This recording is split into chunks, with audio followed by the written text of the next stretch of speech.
ವಾಲ್ಮೀಕಿ ಮೂಡ ಆಯ್ತು. ಇದೀಗ ಮತ್ತೊಂದು ಅಕ್ರಮ ಬೆಳಕಿಗೆ ಬರ್ತಾ ಇದೆ. ಯಾವುದ ಅಕ್ರಮ, ಎಲ್ಲಿ ಆಗಿರುವಂಥದ್ದು ಗಮನಿಸ್ತಾ ಹೋಗೋದಾದ್ರೆ ರಾಜ್ಯ ವಕ್ಫ್ ಬೋರ್ಡ್ನಲ್ಲೂ ಕೋಟಿ ಅಕ್ರಮ ಆಗಿದೆಯಾ? ಹಾಗಾದ್ರೆ ರಾಜ್ಯ ವಕ್ಫ್ ಬೋರ್ಡ್ ಖಾತೆಯಿಂದ 4 ಕೋಟಿ ವರ್ಗಾವಣೆ ಆಗಿದೆ ಎನ್ನುವಂತ ಆರೋಪ ಕೇಳಿ ಬರ್ತಾ ಇದೆ. ಮುಖ್ಯ ಲೆಕ್ಕಾಧಿಕಾರಿ ಮೀರ್ ಅಹಮದ್ ದೂರನ್ನು ಕೊಟ್ಟಿದ್ದಾರೆ.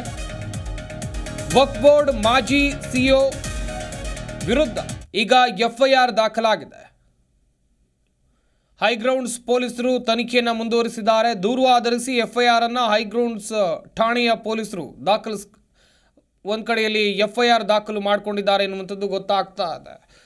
ವಾಲ್ಮೀಕಿ ಹಗರಣ ಆಯಿತು. ವಾಲ್ಮೀಕಿ ಅಭಿವೃದ್ಧಿ ನಿಗಮದಲ್ಲಿ 187 ಕೋಟಿ ಹಣವನ್ನು ಮತ್ತೊಂದು ಖಾತೆಗೆ ವರ್ಗಾವಣೆ ಮಾಡಿದಂಥ ವಿಚಾರ, ಮೈಸೂರು ನಗರಾಭಿವೃದ್ಧಿ ಪ್ರಾಧಿಕಾರದಲ್ಲಿ ನಿವೇಶನಗಳ ಹಂಚಿಕೆ ವಿಚಾರದಲ್ಲಿ ಆದಂಥ ಅಕ್ರಮ, ಈಗ ಮತ್ತೊಂದು ಅಕ್ರಮ ಬೆಳಕಿಗೆ ಬರ್ತಾ ಇದೆ. ಅದು ಕೂಡ ವಕ್ಫ್ ಬೋರ್ಡ್ನಲ್ಲಿ ಎನ್ನುವಂಥದ್ದು.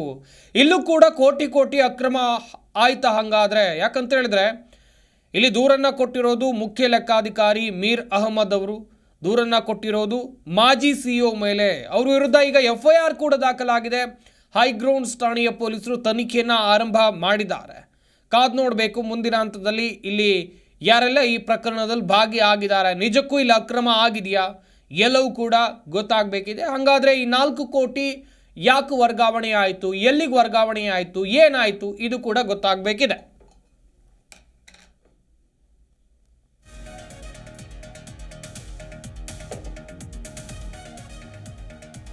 ರಾಜ್ಯ ವಕ್ಫ್ ಬೋರ್ಡ್ ಖಾತೆಯಿಂದ 4 ಕೋಟಿ ಹಣ ವರ್ಗಾವಣೆ ಆಗಿದೆ ಎನ್ನುವಂಥ ಆರೋಪವನ್ನು ಮಾಡಿರೋದು ಮುಖ್ಯ ಲೆಕ್ಕಾಧಿಕಾರಿ ಮೀರ್ ಅಹಮದ್ ಅವರು. ಮೀರ್ ಅಹಮದ್ ಅವರು ಕೊಟ್ಟಂಥ ದೂರಿನ ಪ್ರಕಾರ ವಕ್ಫ್ ಬೋರ್ಡ್ನ ಮಾಜಿ ಸಿಇಒ ಇವರ ವಿರುದ್ಧ ಎಫ್ಐಆರ್ ಕೂಡ ದಾಖಲಾಗಿದೆ. ಜುಲ್ಫಿ ಕಾರುಲ್, ಮಾಜಿ ಸಿಇಒ ಹೆಸರು ಜುಲ್ಫಿ ಕಾರುಲ್, ವಕ್ಫ್ ಬೋರ್ಡ್ನ ಮಾಜಿ ಸಿಇಒ ಇವರು ವಿರುದ್ಧ ಹೈಗ್ರೌಂಡ್ಸ್ ಪೊಲೀಸ್ ಠಾಣೆ ಪೊಲೀಸರು ತನಿಖೆಯನ್ನು ಮುಂದುವರಿಸಿದ್ದಾರೆ. ದೂರು ಆಧರಿಸಿ ಎಫ್ಐಆರ್ ಕೂಡ ದಾಖಲಾಗಿದೆ.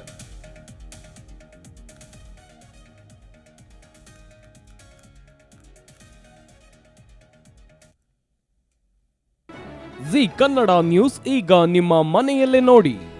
ಎಲ್ಲ ಕೇಬಲ್ಗಳಲ್ಲಿ ಈಗ ಲಭ್ಯ.